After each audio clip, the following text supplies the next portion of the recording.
बच्चों, जय यीशु। अपनी स्वर्गीय माँ पवित्र मरियम से प्रार्थना करते हुए आज का क्लास हम शुरू करेंगे।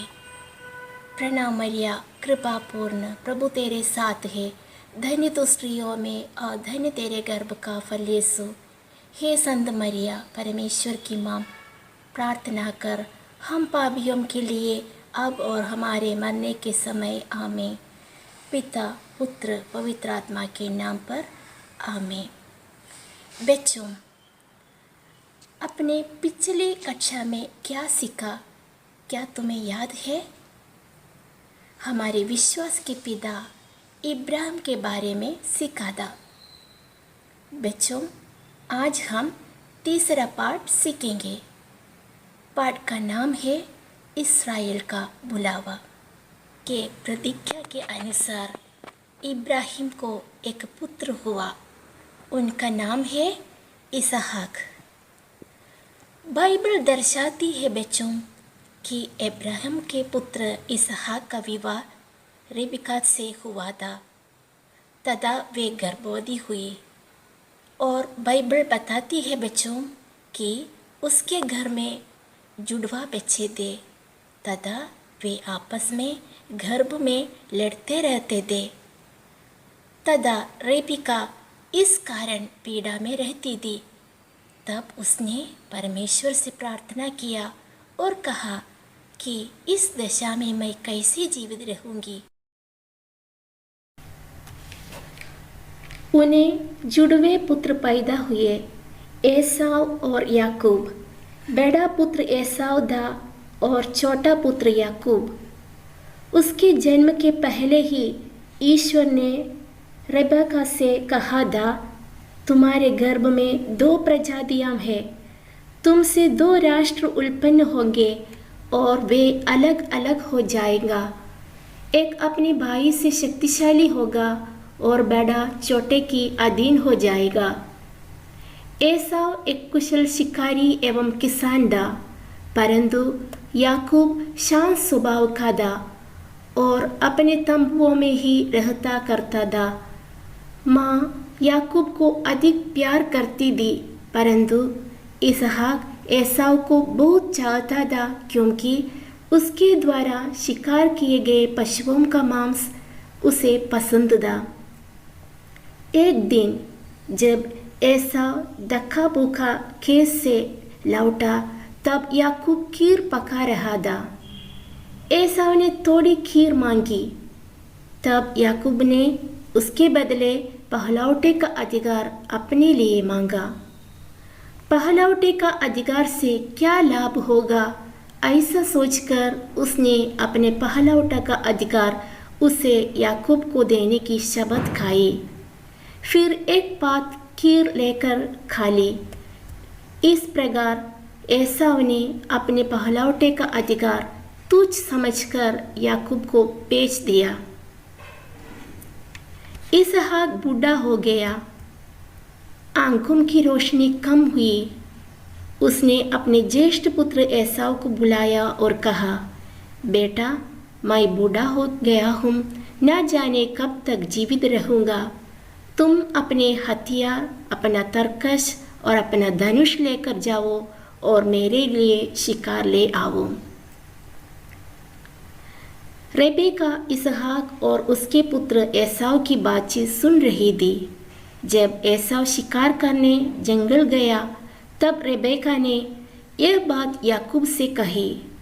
वह चाहती थी कि अपने प्रिय पुत्र याकूब को पिता का आशीर्वाद मिले, क्योंकि जब वह गर्भवती थी तब जो बात प्रभु ने कही थी वह उसे याद थी। रेबेका ने बकरी के 2 अच्छे बच्चों के मांस का स्वादिष्ट भोजन तैयार किया। एसाव जैसा लगने के लिए याकूब के हाथ और चिकनी गर्दन पर बकरी का चमड़ा पहना दिया। एसाव के उत्तम वस्त्र जो घर में दे ले लिए और याकूब को पहनाए।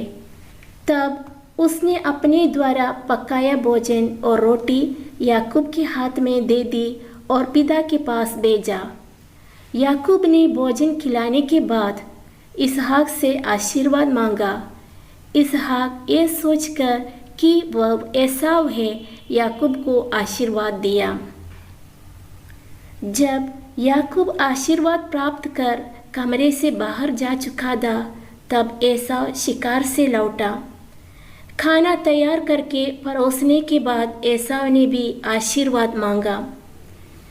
इसहाक समझ गया कि उससे गलती हो गई, लेकिन इसहाक ने कहा कि मैंने उसे आशीर्वाद दिया और वह आशीर्वाद उस पर बना ही रहेंगे। उसने पहले केवल एक पात्र खीर के बदले मेरे पहलौठा का अधिकार छीन लिया और अभी पिता का आशीर्वाद भी। एसाव ने याकूब को मार डालने का निश्चय किया। याकूब ने हारान के लिए प्रस्थान किया, एक जगह विश्राम किया। सोते वक्त उसे एक दर्शन हुए। ईश्वर ने उससे कहा, मैं प्रभु तुम्हारे पिता इब्राहिम का ईश्वर तथा इसहाक का ईश्वर हूँ। मैं तुम्हें और तुम्हारे वंशजों को यह धरती दे दूँगा जिस पर तुम लेट रहे हो। तुम्हारे और तुम्हारे वंश द्वारा पृथ्वी भर के राष्ट्र आशीर्वाद प्राप्त करेंगे। मैं तुम्हारे साथ रहूँगा। तुम जहाँ कहीं भी जाओगे, मैं तुम्हारी रक्षा करूँगा। नींद से जागकर याकूब ने उस जगह का नाम बेथेल रखा, जिसका अर्थ है ईश्वर का भवन।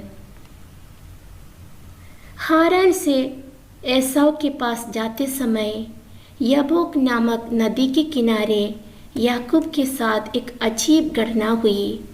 रात में वहाँ ठहरते समय यह हुई थी। वहाँ एक पुरुष याकूब के साथ भोर तक कुश्ती लड़ता रहा था। जब उसने देखा कि वह याकूब को पछाड़ नहीं सका, तब उसने कहा, मुझे जाने दो क्योंकि बोर हो गई है। याकूब ने उत्तर दिया, जब तक तुम मुझे आशीर्वाद नहीं दोगे, तब तक मैं तुम्हें नहीं जाने दूंगा। उसने पूछा, तुम्हारा नाम क्या है? उसने उत्तर दिया, मेरा नाम याकूब है।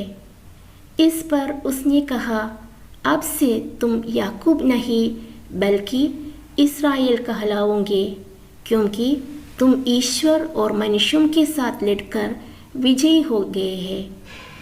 इस्राएल शब्द का अर्थ है ईश्वर के साथ कुश्ती लड़ने वाला। याकूब बाद में इस्राएल नाम से जाना जाता था। याकूब के वंश की इस्राएली जनता के नाम से जाने जाते थे। याकूब का जीवन हमें सिखाते हैं कि मानव दृष्टि में जो बुरा लगता है, उससे भी भलाई उत्पन्न करने में ईश्वर की मुक्ति योजना सक्षम है। Thank you.